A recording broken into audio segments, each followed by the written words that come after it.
Thinning is an important step in the fruit growing process that helps to increase fruit quality and yield. In this video, you will learn all the basics for thinning apricots, apriums, nectarines, pluots, plums, pears, apples, basically all of your stone fruits and palm fruits.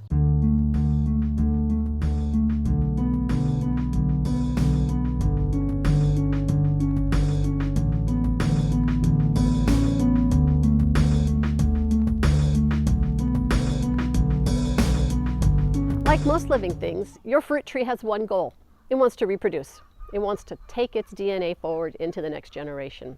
It wants to make as much fruit as possible, and it doesn't care how big that fruit is, it doesn't care how it looks, and it doesn't care if it makes any next year. However, you do care about all of this. You want fruit that looks good, tastes nice, and is a good size. There are two ways to do this: trimming and thinning. Trimming is using shears to remove branches from your tree. We cover that in another video, and you can find that information in the description box below. Fruit thinning is the intentional removal of immature fruit from your tree to improve the overall quality of your harvest. You will get fewer pieces of fruit, but they will be nicer pieces of fruit. We're going to use several trees today and show you the 5 W's of thinning fruit from your tree: who, what, when, where, and why. Let's start with who thins the fruit. You thin the fruit. This does not require any special tools. All you need is your hand. This goes especially for soft fruits like apricots and nectarines and peaches.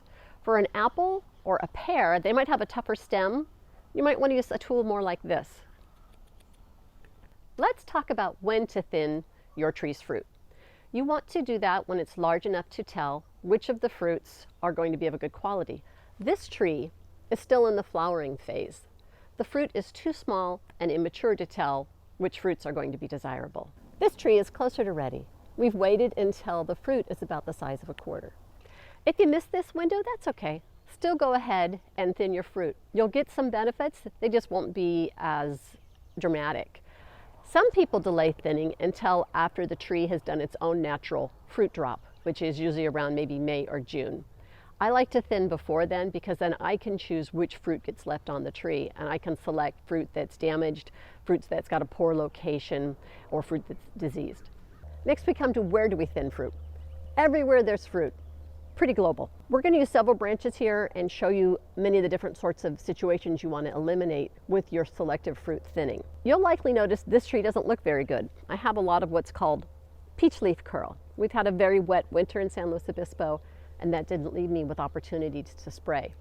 You can learn how to treat peach leaf curl by going to the video listed in the description box below. Take one branch at a time and choose which fruit to remove.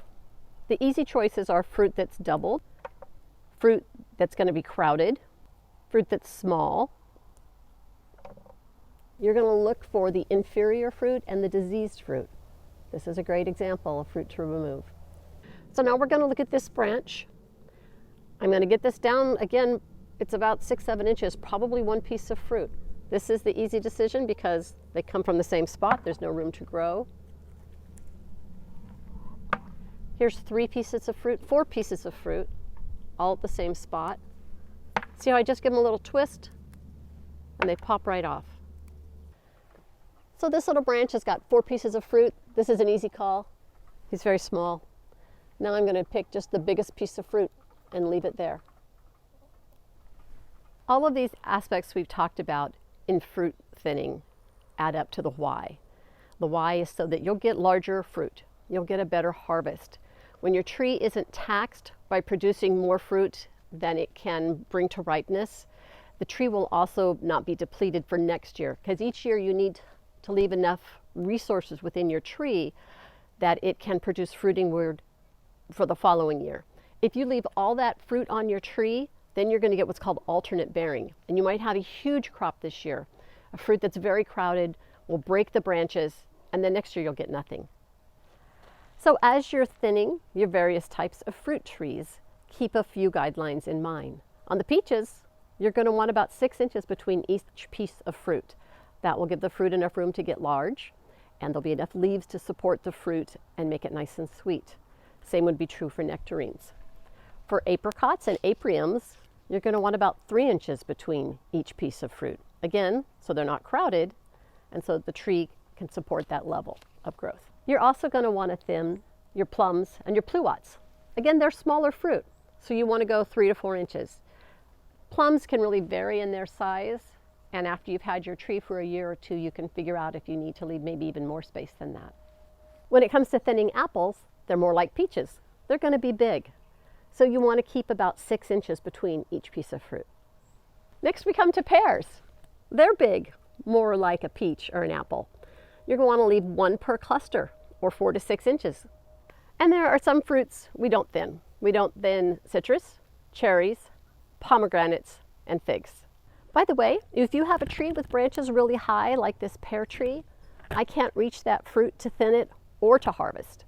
So a good idea is next time you're trimming the tree at the appropriate season for that tree, you want to take that branch off, because there's no point in your tree ripening fruit and putting effort into fruit that you can't harvest. So now that you know how to thin fruit, you need to go practice. It's the only way for this to work. Don't worry about messing it up. Anything you do is going to be better than nothing. And it's a tree. It'll grow back next year if you make a mistake.